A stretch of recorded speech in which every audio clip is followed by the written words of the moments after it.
It was night. There was moisture in the air, but there was something else too, a strange smell, as if something had decayed in the old soil.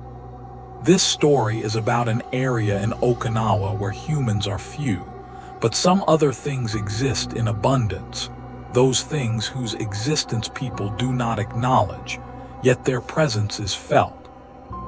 Near the Okinawan Sea, inside an old settlement, there is a small area that people fear to visit. They say that during the war there was an old shrine, but after the bombing everything was destroyed. They say that only a voice remained there, a voice that never falls silent. I remember I had read in an old report that some locals had seen a woman there, dressed in white, standing by the sea. But when they tried to approach her, the sea was completely still, the wind had stopped, and the woman simply vanished with the air. Since then, the place has been called the core of the ranked spot, because it is said that if there were a paranormal scale, this place would be at the top. But the strange thing was that the local Yuta, that is Okinawa's spiritual healer, called this place blessed. Yes, they said that this place was not evil but pure. So the question arose, if the place is pure, why do people feel a death-like sensation when they go there? There was a Yuta people called her Ume-san. She was an elderly woman, but her eyes held a sparkle that humans do not have. They say she trained here as a child during the time of the war. She said, "This place is a resting ground for spirits. But spirits only seek peace. Then why do strange incidents happen with people here?" Someone had written that one evening Ume-san took someone to a place where only silence exists between the trees and bushes. The path was narrow, the ground damp, and with every step, it felt as if something beneath the soil was moving, as if something underground was breathing. The place was under a small hill, and inside the hill was a stone known as the Throne of Spirits. Ume-san had said, "Whoever stands here will feel the weight of their own soul. If the heart is not pure, this place will not let them go." At night, something strange happens in that area. At first, everything seems normal, but then a faint murmur rises from the ground, as if a child had fallen asleep crying, yet its breath remains frozen there. One person reported seeing a man near a tree, his face completely black, eyes filled with darkness. When he looked, the man smiled, but the smile stretched all the way to his ears. A sound came from between his teeth. Here, not only the living remain. After that, the person was ill for 3 days. No medicine worked. He said that all night he heard someone whispering in his ears, saying, "Do not look back, do not look back." And when he opened his eyes in the morning, there was soil under his pillow, soil he had never touched. The locals say that if someone goes there, they should first bring flowers. Ume-san said, "Flowers please the spirits, otherwise they turn you into living flowers growing from the ground." Someone wrote that that night when Ume-san went there, she looked toward the sea and said, "This land is crying, no one listens to them." Then she sat on her knees and closed her eyes. People say that at that moment the wind stopped, and the sea water at the shore remained suspended as if time had frozen. A strange silence spread, a silence that can only be felt in cemeteries. And then someone heard a woman's laugh, faint, but the laugh went deep inside, as if someone had poured ice into the chest. Ume-san opened her eyes and said, "They have arrived." Who, from where? Nobody knows, but people say that since that day, the soil by the sea never dries. At night, when the moon is full, 2 shadows appear in the water, one human and one that was never human. Some local fishermen also said that when they were passing by, human-like hands emerged from the sea water, but the fingers were long and black, as if made of smoke. They screamed, but the sound did not return, as if the wind swallowed their words. Since then, they never went back. One even said that he saw Ume-san in his dream, holding the same flowers she had brought, now withered, and something written beneath them. "You cannot return now." Since that day, every year when that date comes, something always happens. Sometimes a sound occurs in someone's home. Sometimes footprints appear by the sea, reaching the water but never returning. And the strangest thing, every time the footprints appear, the faint laughter of a little girl can be heard by the sea, a laughter that sounds neither like a child nor a human. The locals say these are the calls of the spirits still trapped there. No one has freed them, no one has remembered them. And the real secret of that place, no one has understood yet. Because whoever tries to understand does not return. It was night, but there was something strange in the air. The wind from the sea was cold, but it didn't bring calm. It felt as if along with the wind, a trapped soul was moving too. Near the Okinawan Sea, there was a small settlement where people worked during the day but locked their windows at night out of fear. Behind that settlement was a forest where nothing seemed alive. People called it the RankedSpot, a place where those who go return, but never the same. Some go silent, some forget how to smile, and some never return at all. It is said that during the war, there was a shrine there, where not only spiritual forces but something else was buried, something beyond human understanding. When the bomb fell, the ground opened and closed again, but whatever was inside remained alive. Ume-san used to say, "This forest breathes, but sometimes its breath seeps inside you." People laughed, made fun of her words, but those who had heard them clearly, months later in their dreams, began to hear a faint breathing near their ears whispering, "Now you are my breath." One night, a few young men decided to uncover the secret of that place. Among them was Haruto, a 25-year-old man who lived by the sea, worked under the sun, but carried a strange curiosity in his heart. His friends said, "You're brave, right? Then come with us to the forest." Haruto laughed. "The living are far more dangerous than spirits." That night was bright under the full moon. The sea was so still, it felt as though someone had stopped its heartbeat. The soil along the forest path was damp, and beneath every tree there was a dark film, as if something had been buried deep there long ago. Haruto took the first step, and a faint sound came. He looked down. Something beneath his foot seemed to move, like a small breath. He laughed, probably a lizard. But when he took another step, the sound grew deeper, as if a hand beneath the ground was trying to crawl out. There were 4 of them, but the path was so narrow that only one could walk at a time. Haruto in front, Riku behind him, then Soda, and finally Kei at the back. Their mobile screens gave off faint light, because torches were forbidden. The locals said that spirits despise artificial light. For the first 10 minutes, everything was fine.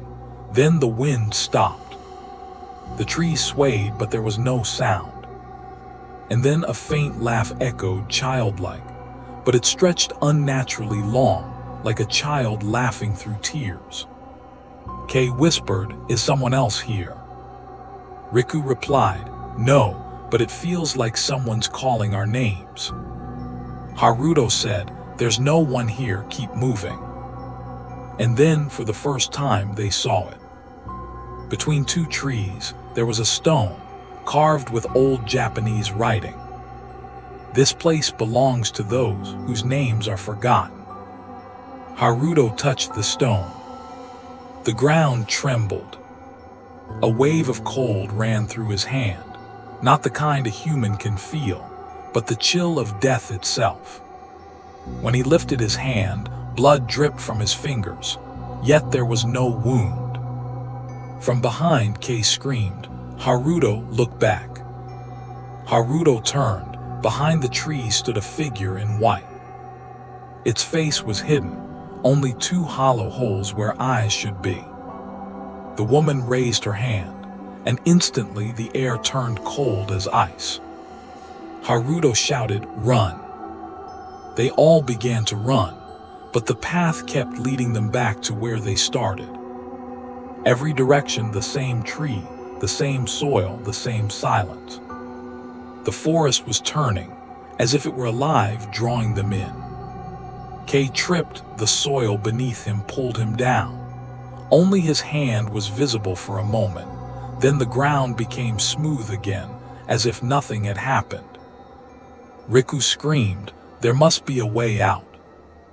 But in front of him, on the trunk of a tree, words appeared, "Your path is now within." Haruto realized the forest was opening inside. Between the trees, a small crack formed, and cold air flowed out, but that air didn't feel human. From within came a whisper, "Ume-san." Haruto froze. He whispered, "Ume-san, why that name?" And then the ground beneath him split open. An old photograph emerged, half buried in dust. In it was a little girl, and beside her, a woman. Their faces had a strange resemblance.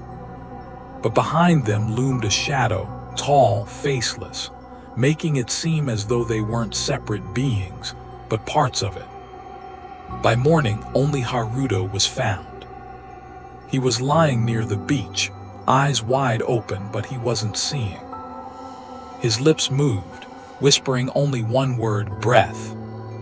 When Ume-san heard the news, she went silent. A few days later, she said, "That breath has awakened again." She decided to go inside the shrine. It is said that night, the color of the sea changed, no longer blue but black. And when the wind began to blow, a faint voice came with it, like from a child's throat, "Yumi-ma." People say Ume-san never returned. But some nights when the air stops and the sea grows still, people see a woman standing near the shore wearing white, holding withered flowers. And the air around her breathes heavy and deep, like a heart that's alive but not human. Now that forest is no longer just a place, it's alive. Its soil doesn't speak, but it listens. If someone says their name within it, the forest takes that name into its breath. And when the wind blows, that name echoes again and again, until the person themselves arrives there. The locals say, that place no longer belongs to the dead, nor the living. It is the world in between, where even the ground thinks and the air remembers. And the most horrifying part, a new tourist uploaded a video a few weeks ago. In it he said, "I'm here, inside the core of the RankedSpot." He took a selfie. Everything seemed fine at first. But hours later, when he watched the video again, a woman in white was standing behind him, her face blurred in mist. And the camera mic picked up a faint whisper, "Do not remember me again." After that, the tourist's account vanished. The video still circulates somewhere on the dark web, silent, no sound, but every time someone watches it, a new file appears on their phone titled Breath, MP4. And in that file, there's only one sound. A faint breath that slowly turns into your name. That night when Ume-san went inside, people near the sea heard a strange sound, as if someone was speaking from beneath the ground. The voice was faint, but it crawled deep inside everyone's mind. The villagers said, the forest is alive. But now they began to feel that beneath the earth, there was something else too. Something that didn't just breathe air, it consumed human memory. A few weeks later, a new group decided to enter the forest and reach the shrine to uncover what truly lay there. Among them was a woman, Hana. She was Haruto's friend, and ever since she had seen Haruto's lifeless body near the shore, one word kept echoing in her mind. Breath. Hana said, "I will go to where that voice comes from." With her were two others, Kenji and Rei. The three began their journey early in the morning, hoping to return before nightfall. But the moment they reached the edge of the forest, the air changed. Someone had once said, "When this place accepts you as its own, it never lets you go back." The trees were completely still, as if someone had silenced them. Beneath the fallen leaves on the ground, something was written, as though someone had drawn names in the dirt with their finger and then covered them. Hana bent down and saw one name, Ume. Her heartbeat quickened. She said to Kenji, "That's the same name Haruto used to say." Kenji replied, "Must be a coincidence." But as soon as he brushed the dirt away, a small photograph appeared, old and covered with dust. In the picture was the same little girl who Haruto had once seen, but now, beneath her face, words were carved. "Do not enter the shrine." Hana picked up the photograph, and the wind suddenly stopped. It was as if the forest had noticed them. They followed a narrow path that led them downward. Between two trees was a small cave-like opening, its mouth so tight that only one person could crawl through. Hana went first. Inside it wasn't dark, but there was no light either. The place glowed faintly on its own, a pale shimmer, as if the air itself was alive. Rei whispered, "This place doesn't feel like earth, it feels like someone's breath." Kenji laughed, "Don't be ridiculous." But as he took his next step, something moved under his foot, as if something living was buried beneath the soil. He lifted his foot, and a faint voice came from below. "Don't go." Hana asked who said that. But there was no one. Only a cold chill filled the air, and after a moment the rhythm of the wind changed. It began to breathe, slow and steady, like a living human. Inside the cave, they found an old stone door. On it was carved, "Those who are remembered shall live again." Hana said, "So this shrine belongs to those whose names were forgotten." Kenji pushed the stone door open. It moved slowly, releasing a stench like old soil, blood, and seawater mixed together. Inside was a small hall, and in the center stood a small statue. The statue was of a girl, her face buried in dirt. In her hand was a flower withered, yet faintly glowing. Hana approached the statue and read the inscription beneath it. "This is my mother. When you remember her, she returns." Rei said quietly, "This seems like something Ume-san wrote." But then the wind began to rise again. The stones around the statue started to tremble, and from the wind came a child's voice. "Mother." Hana stepped back, but tears or something like them began to fall from the statue's eyes. It wasn't water, it was black light, like darkness itself rising from the ground. That light took shape, and the form resembled Ume-san. But her face wasn't clear, it looked human, yet made of mist. She said, "You have remembered me, now you will have no name either." Kenji screamed, "Run!" But the way they came from had already closed. From beneath the earth came the sound of laughter, and from all around echoed that same breathing voice. "Breath, breath, breath." The soil beneath Rei's feet swallowed her whole, and her scream echoed through the cave. After that, nothing could be heard. Only a faint laugh left in the air. Hana grabbed Kenji's hand and said, "We have to reach the center of the shrine. There's something written there." They saw another stone behind the statue, with a hollow opening. Inside was carved, "This is the gate between this world and the other." Hana said, "We have to close this gate or everything will end." Kenji asked how. And then from within the statue, a voice whispered, "Forget your name." Tears filled Hana's eyes. She softly said, "My name was Hana." And the moment she said was, the air stopped. Black light burst out from the statue and shot toward the ceiling, as if a trapped soul had finally been freed. But at the same time, Kenji's face turned pale. He looked at Hana and said, "Now your name too." And before he could finish, Hana vanished. In the morning, villagers found an old diary near the cave. Inside it was written, "The forest now breathes not just air but memories. Whoever enters becomes part of another's story." On the last page, there was only one line, "Do not remember me." And below it, a photograph was pasted of a woman in white holding a flower surrounded by faint writing in the air. "Shrine beneath the earth."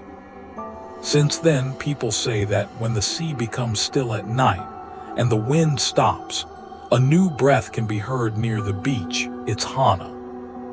No one speaks her name, but her voice still drifts within the forest. And when some tourist or content creator records a video there, sometimes in the background, a faint whisper is caught, "I'm below." Some people say it's just interference, but those who have listened closely said, it wasn't interference, it was someone's breath.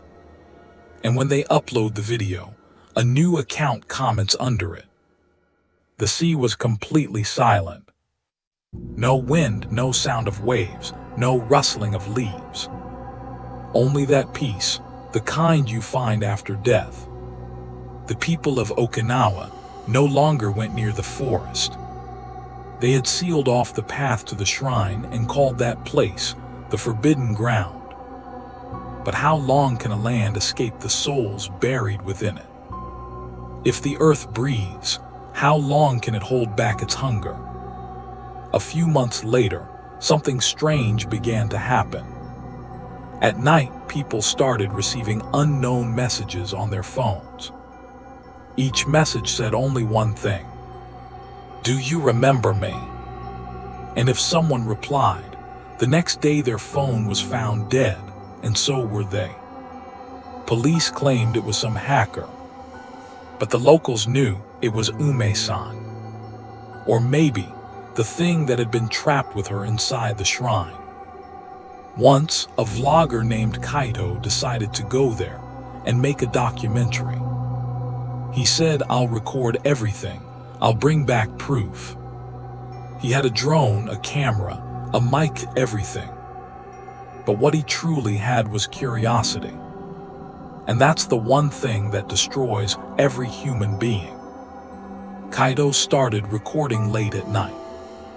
As soon as he turned on the camera, he said, "I'm going into the forest now. If I don't come back, this video will tell my story." His footsteps sank into the dirt. The wind was still, yet with every step, he heard faint giggles, like a little girl laughing somewhere nearby. The camera captured something at that moment, a soft breath, right next to the mic with no one around. Kaito whispered, "Where did that sound come from?" And the camera blurred his face. Not because of any glitch, not because of low light. It just went out of focus, as if someone didn't want his face to be remembered. He reached the shrine's gate. Above it, carved in wood, were the words, "Those who remember shall forget."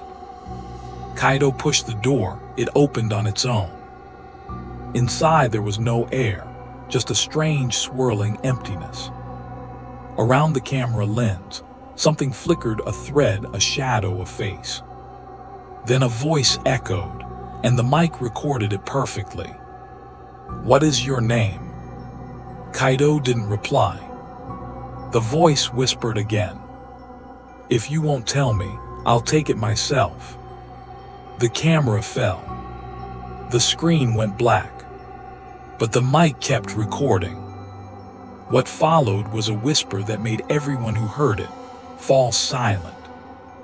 "I remember everyone. Now you will remember me too." Kaido never came back.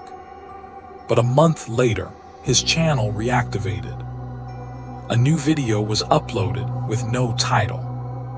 The thumbnail showed a face, blurred like someone standing close to the camera, smiling faintly. When the video played, only one line was heard. "The one who remembers everything."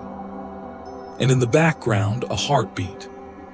Slow at first, then faster, and then it stopped. People say that ever since that day, anyone who watched that video found a faint breathing sound recorded through their phone mic, even when no one was around. And when they played back those recordings, they heard a girl's voice saying, "Your name."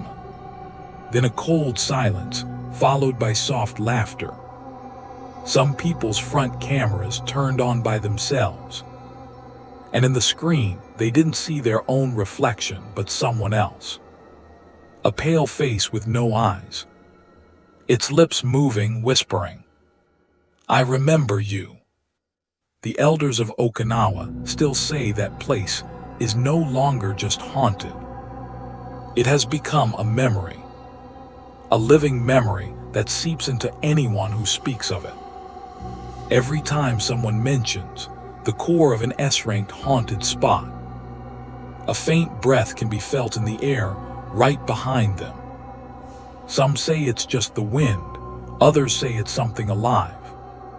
And when you turn around, there's nothing there. Just a faint fragrance in the air and a line written in the dust. "Don't remember me." But you already did. And now she remembers you. Now as you listen to this story or read these words, feel your breath. If it doesn't seem like your own, understand this. The shrine is no longer buried underground. It's inside you. And when your phone vibrates at night with no notification, don't check the screen, because it might already say, "I remember everything." She remembers every name. Make sure yours isn't forgotten. Like, share, and subscribe before midnight.